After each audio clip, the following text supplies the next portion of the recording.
Hallelujah, good morning.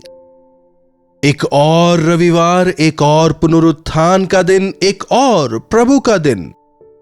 उनकी आराधना करने के लिए, क्या चर्च जाने के लिए आप तैयार हैं? एक साल में 52 रविवार होते हैं। Make it a point that I will go to the church every Sunday. चाहे कितनी ही परेशानी हो, बारिश हो, ट्रैफिक जैम हो या फिर कुछ भी हो, मैं अवश्य चर्च जाऊंगा। परमेश्वर से इस प्रकार का एक अनुबंधन करके देखिए। जो मुझे महिमित करेंगे उन्हें मैं उठाऊंगा कहने वाले प्रभु ने कितना अधिक आपको आशीष दिया है, आप खुद गवाही देने पाएंगे। जब हम प्रभु को नजरअंदाज करते हैं, हम कई आशीषों को जीवन में खो देते हैं। प्रभु से विनती भी करते हैं, लेकिन हाथ बंद रखते हैं। जी नहीं, जब हम कुछ मांगते हैं तो हमें हाथों को फैलाना होगा ना। प्रभु यीशु मसीह के सामने अपने हाथों को फैलाएं। प्रभु के सामने हाथों को उठाकर प्रार्थना करें। तब आपको मनुष्यों के आगे हाथ फैलाने की जरूरत नहीं होगी। हमारे प्रभु यीशु के हाथों के नीचे ही तो सारी भरपूरी है। तमाम आशीषें उनके हथेलियों में ही तो है। तो आइए, चर्च जाने से पहले प्रभु अपने वचनों द्वारा हमसे क्या सिखाना चाहते हैं, उनसे सुने। प्रार्थना।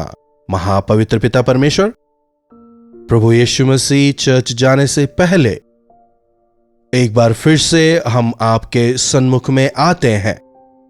अपने वचन द्वारा हमसे बात करें। यीशु मसीह के नाम से प्रार्थना मांगते हैं, आमीन। पादरी साहब, आप मेडिटेशन को जल्दी खत्म कीजिए, हमें चर्च जाना है। क्या ऐसा कह रहे हैं? बहुत अच्छी बात है। मैं हमेशा कहता हूं, ऑनलाइन चर्च से कहीं जरूरी है आप अपने चर्च को अवश्य जाएं। अगर आपका चर्च सुबह जल्दी शुरू हो जाता है, कोई बात नहीं, पहले अपने चर्च जाएं और फिर जब कभी आप घर आते हैं अपने अनुकूल समय में आप इस कार्यक्रम को देख सकते हैं। संडे का दिन है ना, पूरा दिन हमें प्रभु के सानिध्य में गुजारना है, प्रार्थना करते हुए, वचन पर मनन करते हुए, जरूरतमंदों की मदद करते हुए, उन लोगों को प्रभु यीशु मसीह के प्रेम के बारे में बताते हुए। इसी प्रकार से हमें संडे के पूरे दिन को बिताना चाहिए। रविवार का जो दिन है, यह प्रभु का दिन है, और चूंकि यह प्रभु का दिन है, इसीलिए हमें इसे प्रभु के साथ गुजारना चाहिए। तब हमारा जीवन आशीषमय होगा। अच्छा, अगर मैं आपसे पूछूं, आप चर्च क्यों जाते हैं? कईयों का जवाब होगा, हम क्रिश्चियंस हैं ना, इसलिए। सांस्कारिक तौर पर चर्च जाने का कोई लाभ नहीं।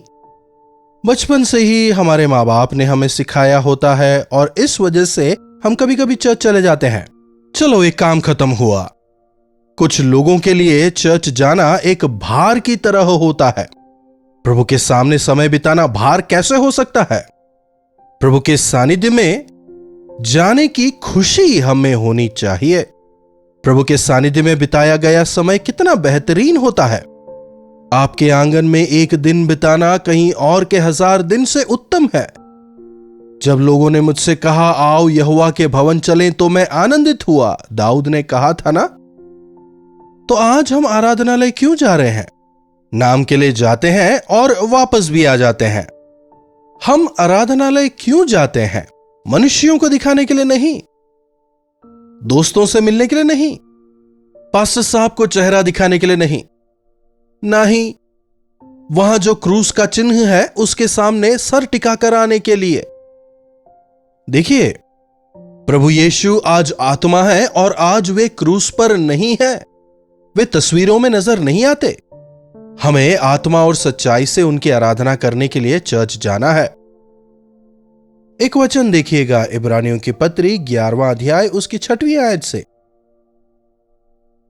बिना विश्वास के परमेश्वर को प्रसन्न करना अनहोना है। परमेश्वर के पास आने वालों को विश्वास करना चाहिए कि वे हैं, और अपने खोजने वालों को प्रतिफल देते हैं। प्रभु के भवन जाने वालों को विश्वास करना चाहिए कि आराधनालय में प्रभु यीशु मसीह की उपस्थिति है, वे मेरी प्रार्थनाओं का जवाब देंगे, वे मुझे प्रतिफल देंगे, ऐसा उन्हें विश्वास करना चाहिए। विश्वास के साथ जाएं, आत्मा और सच्चाई से उनकी आराधना करने के लिए जाएं। जब मैं बाइबल कॉलेज में पढ़ता था तो हमारे बगल वाले कॉम्पाउंड में एक किंडरगार्टन स्कूल हुआ करता था, और जब मैं वहां गार्डन में काम करता था, पेड़ पौधों को पानी डालता था, और जो बीच की दीवार थी, जो कॉम्पाउंड वॉल थी, वो एक बहुत ही छोटी थी, तो वहां से एक छोटी बच्ची आकर हिंदी में मुझसे पूछती है, ये क्या है? तो जितना मुझे आता था मैंने कहा, यह मंदिर है। उस बच्ची ने मुझसे पूछा, यह कॉम्पाउंड क्या है? मैंने कहा, मंदिर है। और वहां सामने हमारे कॉलेज कॉम्पाउंड में केवल शेड ही था, कुछ पर्दे बांध रखे थे। तो बच्ची तुरंत मुझसे पूछती है, परमेश्वर कहां है? तो उसकी सोच में था कि मंदिर है तो कोई मूर्ति भी तो होनी चाहिए ना, वहां एक स्ट्रक्चर होना चाहिए ना, है कि नहीं? भले ही मैं उस बच्ची को समझाने का प्रयास करता, उसे समझ नहीं आता कि प्रभु यीशु आत्मा है, वो इंसानों के बनाए मंदिरों में निवास करने वाले नहीं है। आकाश मेरा सिंहासन और पृथ्वी मेरे पैरों की चौकी है, तुम मेरे लिए कैसा भवन बनवाओगे? तो फिर आराधनालय की जरूरत ही क्या है? ताकि तमाम विश्वासी एक जगह इकट्ठा होकर प्रभु की आराधना कर सकें। प्रभु को वहां बिठाने के लिए नहीं। जहां 2 या 3 मेरे नाम से इकट्ठा होंगे, उनके बीच में मैं रहूंगा, प्रभु ने कहा। जब हम प्रभु के नाम से इकट्ठा होते हैं, प्रभु वहां पर होते हैं। आज कई सारे शानदार प्रार्थना के भवन हैं, प्रभु की स्तुति हो। विदेशों में बड़े बड़े कैथेड्रल्स हैं, लेकिन उनमें आराधना करने वाले कोई नहीं। लेकिन यदि दूसरी जगह देखा जाए तो कई सारे लोग उद्धार पा रहे हैं, लेकिन उनके लिए साथ आकर प्रभु की आराधना करने का स्थान नहीं है। तो फिर वो फंक्शन हॉल्स को या किसी होटल्स को या किसी जगह को किराए पर लेकर या लीज पर लेकर वहां पर तमाम सेटअप करके अगर वहां इकट्ठा होते हैं तो यह आराधनालय नहीं, ऐसा आप ना सोचें। हां, यह कोई आराधनालय नहीं, लेकिन जब हम वहां उनके नाम से इकट्ठा होते हैं तो उनकी उपस्थिति वहां होती है। अगर हम किसी नए शहर में किसी मीटिंग का आयोजन करते हैं तो हमारे सभा के जो विश्वासी हैं पहले वहां जाते हैं, उस प्रांगण में, उस भवन में प्रार्थना करते हैं, प्रभु इस स्थान को पवित्र करें, यहां कार्य करने वाले अंधकार की ताकतों को हम यीशु के नाम से बांधते हैं, आपका सानिध्य यहां हो, आपकी संतान यहां आने पाए। पहले हम ऐसी प्रार्थना करते हैं और उसके बाद मामूली दिखने वाला वो हॉल आराधना के शुरू होते ही प्रभु के सानिध्य से भर जाता है। पवित्र आत्मा के कार्य वहां पर दृश्य होने लगते हैं, लोग चंगाई पाने लगते हैं, पापों से पश्चाताप करने लगते हैं। देखकर मैं प्रभु की स्तुति करता हूं। आराधनालय कितना कंफर्टेबल है यह जरूरी नहीं। कई आराधनालयों में अच्छा एसी वगैरह है, कई केवल शेड में ही मिल पाते हैं, कई विश्वासी फटे तरपालों के नीचे इकट्ठा हुआ करते हैं। इसीलिए प्रभु कहते हैं, जहां 2 या 3, वो जहां भी हो, चाहे वो गांव हो या शहर हो, चाहे हॉल हो, चाहे कोई गली हो या चबूतरा हो या पेड़ के नीचे हो, जहां मेरे नाम से 2 या 3 लोग इकट्ठा होंगे, उनके बीच में मैं रहूंगा। इसलिए जब कभी हम आराधना के लिए इकट्ठा होते हैं, विश्वास करें कि हमारे बीच में प्रभु यीशु की उपस्थिति है। शारीरिक तौर पर हमें वे नजर नहीं आएंगे, लेकिन उनकी महिमा को, उनके सानिध्य को, उनकी उपस्थिति को हम महसूस करने पाएंगे। क्या आप प्रभु के सानिध्य को महसूस कर रहे हैं? प्रभु ने हमारी प्रार्थनाओं को, विनतियों को सुना है। क्या ऐसा विश्वास आप में है? आराधनालय जाकर प्रभु की स्तुति कर रहे हैं? सिंहासन पर विराजमान प्रभु की,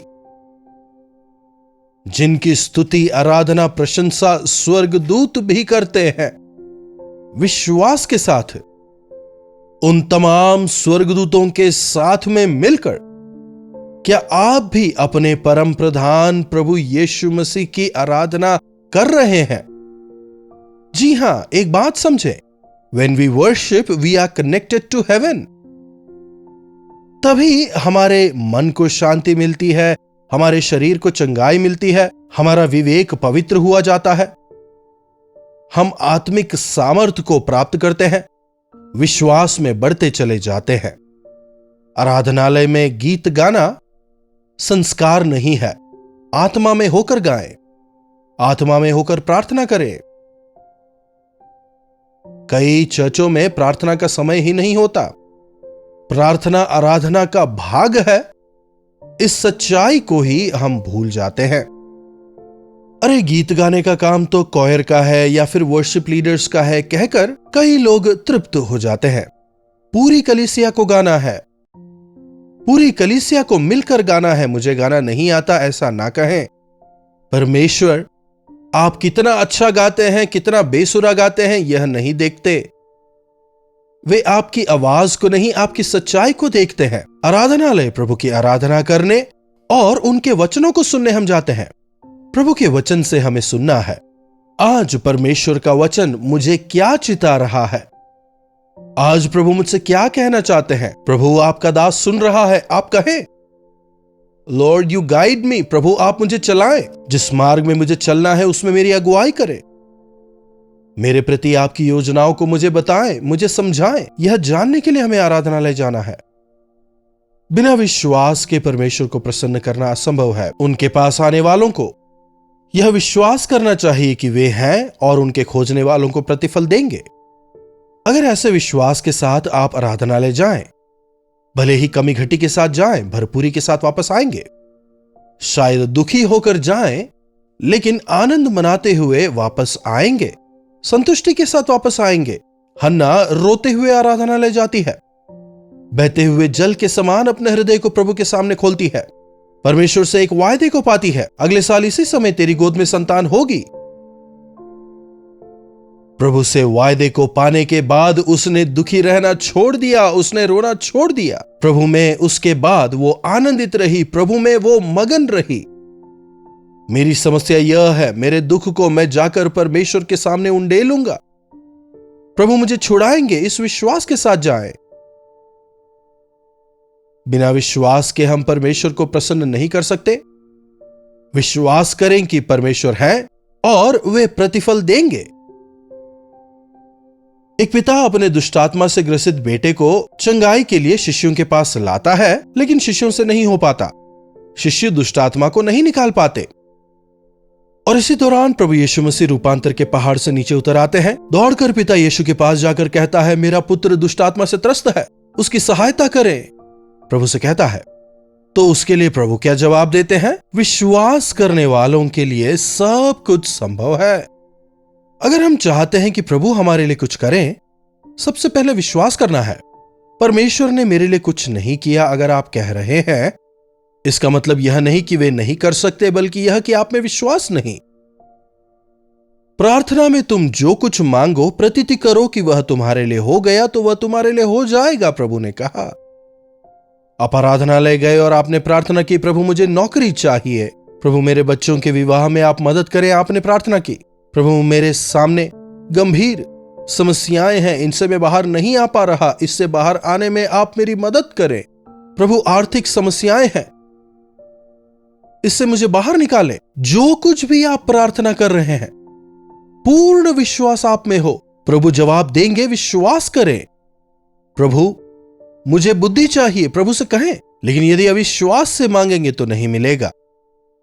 यदि आप चैलेंज करने के लिए प्रभु से कुछ मांग रहे हैं, या फिर आप अनमने ढंग से प्रभु से मांग रहे हैं, या फिर आप जाकर प्रभु की परीक्षा करते हुए उनसे कुछ मांग रहे हैं, मानो चैलेंज कर रहे हो, अगर इस प्रकार से आप प्रभु से कुछ मांगेंगे तो यकीनन कुछ नहीं पाएंगे।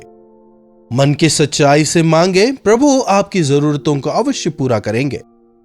आज जब आराधनालय जाते हैं, आपकी जरूरतें क्या है उन्हें आप प्रभु के सामने रखें।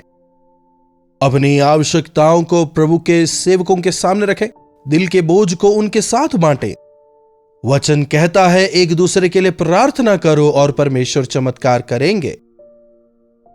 आराधनालय जाने को लापरवाही में ना लें। प्रार्थना। पवित्र पिता, आपका धन्यवाद, एक बार फिर से आपके चरणों में आते हैं। प्रभु, विश्वास करने वालों के लिए कुछ भी असंभव नहीं।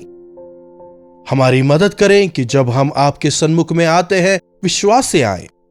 विश्वास के बिना आपको प्रसन्न करना अनहोना है। विकट परिस्थितियों के बीच भी आप हमारे लिए चमत्कार करेंगे, यह विश्वास हम में हो।